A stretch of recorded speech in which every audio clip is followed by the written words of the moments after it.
One shall stand, and one shall fall. CARM harm 1.2. Blah. I'm losing views because of this series. Like, people don't like it as much, or something. Whatever. It's Matt Slick's fault. Let's do this thing. Definition of atheism. Atheism is a faith/worldview that denies the existence of any supernatural deity. The Oxford English Dictionary provides the following definition. Quote, to believe nothing of a designing principle or mind, nor any cause, measure, or rule of things, but chance, ... is to be a perfect atheist. End quote.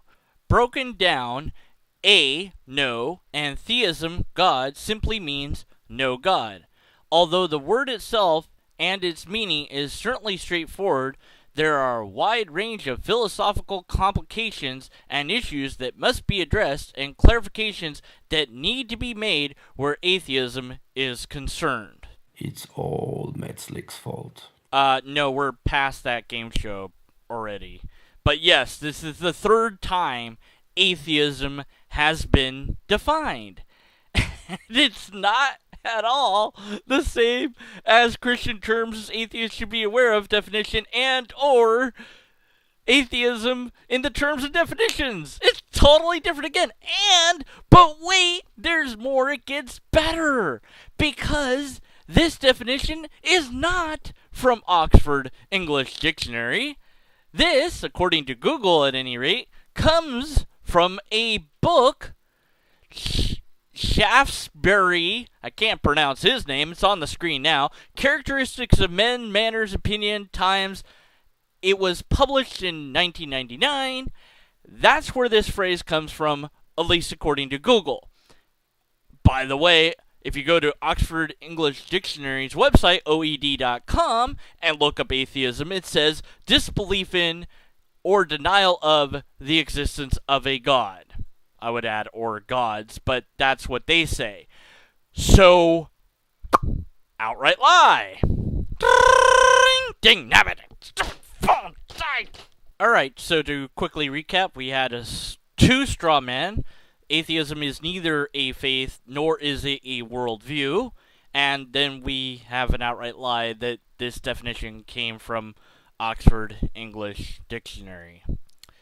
So yeah, moving on. The problem of atheism as a definition. What? The first and foremost problem that arises from the word atheist is the type of truth claim being made. Dr. Morton Adler describes the difficulty in this manner. Quote, an affirmative essential proposition can be proved, but a negative essential proposition, one that denies the existence of something, cannot be proved. End quote. When a negative essential truth claim is put forward, the one making the claim has shot himself not in the foot but in the head. Unless the person can be in all places of the entire universe at the same time, he has no way of confirming that whatever he claims does not exist, in fact, does not exist. This is a conundrum the atheist finds him/herself in. Recognizing their predicament, atheists like Richard Dawkins counter such an argument by saying that while they cannot prove a flying spaghetti monster does not exist, it is highly improbable that such a thing actually exists. So the wiser intellectual position to hold is one that says that such a thing does not exist. However, such an argument commits two errors. First, comparing God with a flying spaghetti monster commits the logical error of faulty analogy. Second, just because something is improbable does not rule out its existence. For example, all scientists admit that humanity's very existence is extraordinarily improbable. Scientific scholars acknowledge that it is against all mathematical odds that one of the universe's cosmic constants and biological mechanisms necessary for life would come to be, yet they have, and humanity does exist. The question is not whether the existence of God is improbable, but rather is there a logical, reasonable evidence that moves one toward a conclusion that God exists. where to begin with this mess. So we have two appeals to authority, both Adler and Dawkins are appealed to. Then, and cherry picking, since Adler's thing is cherry picked. I don't know what the context is, what he's talking about. No reference given. Of course not. Why would he expect anything different by now for that? And Dawkins as well, probably cherry picked. And I don't know where Dawkins or when Dawkins said this. And so that's two cherry pickings and appeals to authority. I don't care what these people say. It doesn't matter. It's irrelevant. As far as the whole complaint here that Slick has, that by admitting that nobody can prove a negative, we've shot ourselves in the head? Really? So, is Matt Slick arguing for the flying spaghetti monster? See, and that's where he gets this whole thing wrong. It's not an analogy. We're not trying to say that the flying spaghetti monster is God, although you could say that. I wouldn't. Well, actually, I would, because it was the original. It was the first god, and then the lobster ate it, and that was the original deity. So the lobster is the real god. Anyways, look. The point is, you cannot prove that the flying spaghetti monster doesn't exist. Nobody can. That's because that's just how it works. You'd have to be everywhere in the whole universe to know that. Okay, so does the flying spaghetti monster exist in the universe? Yes or no, Matt Slick? You can't say, oh, well, that's not... No, just answer the question, and then you'll maybe get the problem is that you cannot prove a negative. And that's how it is. That's true of anything. But when we say something like, there is no flying spaghetti monster, there are no leprechauns, there are no goblins, orcs, or dragons, we don't need to add to that statement, as far as we know, because it's a given that we're including that idea with that statement. And really, the burden is on the person saying that there is such a thing as goblins, orcs, dragon, God. So, Slick just has an issue that we don't have any burden, which isn't surprising. This has been typical apologetics 1.0, not even 101 yet, because we're not even advanced to that level, where the apologists will complain and grumble that atheists really do have the burden of proof, and they'll play around with ideas, and they'll say that you can't prove a negative, and that's their point, so therefore you can't prove that there isn't a God, even though that's not necessarily the position of the atheist. Well, ha ha ha, you can't prove it, so I'm right, blah blah blah, whatever. This is an old, worn tactic that's not going to work with anybody that has even a basic understanding of logic. And Slick should know better, because earlier on, in a different section, he was saying that, I think it was about agnostics, but nonetheless, he was saying about, it's like not believing in a lizard that's sitting on a folding chair on the moon. Right. That's the same thing as the flying spaghetti monster, or Russell's teapot. The whole thing is, if somebody wants to claim that such a thing does exist, they need to prove that it exists. Where the only thing that he says in this whole thing that I have no issue with is the last thing. If there's a logical or reasonable evidence, or any evidence at all, for a God, a particular God, or God in general, whatever, then we should go with that argument, and or God, quote, probably, quote, does not exist, question mark? Atheists answer that question negatively. So the next move they make is to say that God probably does not exist. A recent example of this stance has been the advertorial bus signs that have appeared in various countries the past few years stating, God probably does not exist. This claim, however, is flawed for two reasons. First, It is not the way human beings live. Many other areas of life they consider important.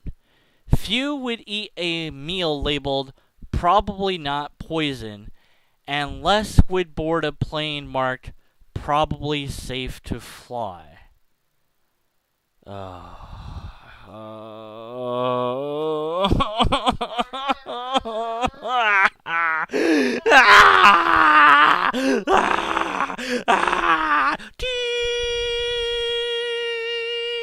Hey, remember the time that Matt Slick said the thing about bad analogies? Yeah, he just did it himself. Secondly, it ignores the fact that the seriousness of a truth claim dictates the amount of evidence necessary to support it. The atheist truth claim carries with it enormous, irreparable, and eternal consequences if it is wrong. That being the case, it is intellectually and morally incumbent upon the atheist to produce weighty and overriding evidence to support his/her position, but they provide nothing to substantiate their limp assertion that God probably does not exist. Atheism simply cannot meet the test for evidence for the seriousness of the truth claim it makes. Instead, using a supposed argument from silence, the atheist and those who he convinces of his position slide into death with their fingers crossed, hoping that they do not face the unpleasant reality that eternity is an awful long time to be wrong. What we have here is straw man, special knowledge, appeal to consequence, and ad ballum. So the straw man is the atheists have a truth claim, they don't. That's been the continual straw man in this whole thing. There is no truth claim being made, but whatever, he's straw manning it. The special knowledge that there is a eternal thing that is good or bad. Then we have an appeal to consequence. If you're wrong, then bad things are going to happen. Well, that doesn't mean anything. If I'm right, then nothing bad happens. So you can't just appeal to consequence. And also, I would say ad ballum, because all you're doing is appealing to the stick, saying this horrible, horrible, bad thing will happen unless you do this. So you have to do this, or this horrible, bad thing will happen. And then you'll be sorry. So it's just an ad ballum. Science and the existence of God. Some atheists recognize the gravity of this situation, and therefore, when pressed for evidence, they take a stand that can be boiled down to science has disproven God. However, there are several reasons that show this claim to be both enormously brittle and not well thought out. But first, to understand the rationale behind the position, a little history is necessary. After the events of 9/11, really? We're gonna go there, Matt Slick? Really? So you're one sick, twisted puppy. Really, just disgusting. Really, just despicable. Okay? You really are. You just disgust me with this. This is a horror. This is horrible. This is worse than what you had before. Goodness gracious, you're desperate. Alright, let's keep going. After the events of 9/11, a bunch of atheists, militant atheism, sometimes referred to as hate theism, aggressively rose up and demanded that society must get rid of all religion. Rather than focusing on religious extremists who use religion to justify violent and murderous actions, the militant atheists lumped all people of faith into the same basic bucket and labeled religion as a whole dangerous. But the question facing the militant atheists was, how will we get rid of religion? The apparent agreement was to use science as its bedrock and tool to replace the need for religion. This tactic is nothing new, and was the same position put forward by Thomas Huxley in the 1800s when he sought to install scientists as the new priests for humankind. This faith in science is not science at all, but scientism, which says that science, and science alone, is the singular way to discover truth. So here we have a half-truth, poisoning the well, and a false dichotomy. So the half-truth is talking about that science has disproven God. No, it's more correct to say that we simply have no need of God in science. Every time in the past when we thought that God was the answer, say for lightning, thunder, St. Elmo's fire, etc., or we thought it was evil spirits, that's what makes people sick is evil spirits.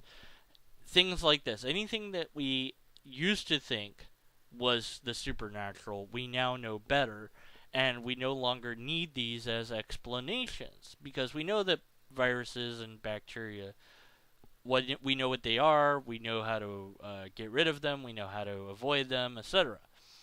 And the same, for lightning, thunder, the rainbow, St. Elmo's fire, all of these things were thought to be some sort of omens or God things, and we found answers that solve it. So it's not too far of a stretch to think that the answers that we don't have yet will also not require God. That God is being marginalized. The more we understand reality, the more we learn through science, the less and less we need to invoke God at all. God is a God of the gaps. God is a placeholder for the unknown. It is essentially a here there be dragon sign that is on the map. That's what God is today. God is a God of the margins, written in the margin. God did. Here's all the scientific stuff that we know, and the room for God is slowly getting squeezed to the left or the right of the page as we fill in more and more information about science, and we just don't need God as an explanation. That's the reality of that statement. Poisoning of the well, to say that militant atheists or atheism or whatever, and I think also we could have a potential appeal to fear with the 9/11. I think that it's just despicable to bring 9/11 into it as an off thing. Even if that was when the atheists started being more outspoken. And then the false dichotomy of that if you have your foundation as science, that you then have to ascribe to scientism. I think that that's not necessarily true. That's a false choice. Just because one wants to have science as their foundation does not necessarily mean that they have to acquire the philosophy of scientism. I think that science is the best method that we have to understand everything. That if there is a God, it will be science that finds it. And until it does, I get to be skeptical of it. The only other thing I've got is informal logic. Those are the two systems that I'm aware of that actually can produce any sort of results. So I allow for logic to have that role. So I don't fall into the category of scientism because informal logic isn't something that is a hard science. So it doesn't fall into that category, and I don't fall into that category.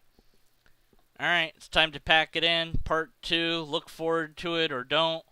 We're going to be dealing with problems with scientism, atheism, and faith, and the commonality of faith. Those sound like fun, don't they? So what number do you think that we'll get to by the end? What's the final count going to be? What are your thoughts on any of this? Post your comments, questions, concerns, complaints, etc. in the comments section below. Send me money if you want to, etc. Yada yada yada. Lobsters exist. So the wiser intellectual position is to